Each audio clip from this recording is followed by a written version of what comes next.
সুর, সাহিত্য, ঐতিহ্য, বিপ্লব, কৃষি, নদী মিলিয়ে কুমিল্লায় রসের ঘাটতি নেই।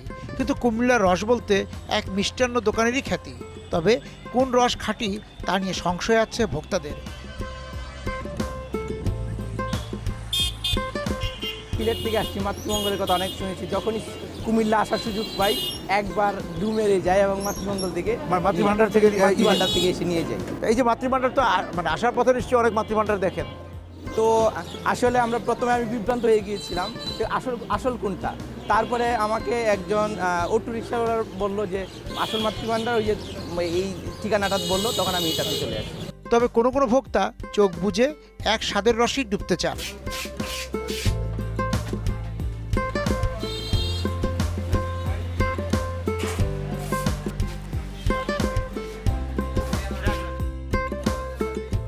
রসমালাইয়ের কারিগরদের কাছে জানা গেল স্বাদের রহস্য।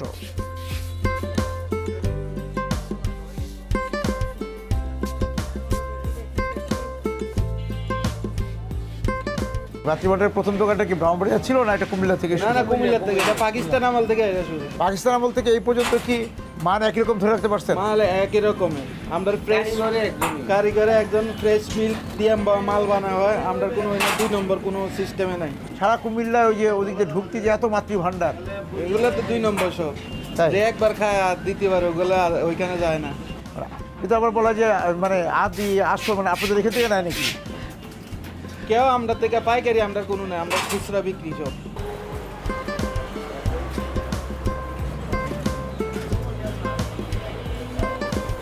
কুমিল্লার এই যে মাতৃভান্ডার রসগোল্লার উৎপত্তিটা কিভাবে এই মনোহরপুরে শুরু হলো? মুনির হোসেন নামে যিনি ছিল, এখনকার যিনি মালিক আছে ওনার দাদু মূল এই ব্যবসাটা শুরু করছিলেন। আমার জানা মতো মনে হয় 70-75 বছর আগে। দাম কত দিয়ে শুরু হয়েছিল রসমালাইয়ের? দাম আমি 1986 সালে যখন আসলাম তখন রসমালাই সম্ভবত 40 টাকা ছিল কেজি। আর এখন এখন তো 350 টাকা।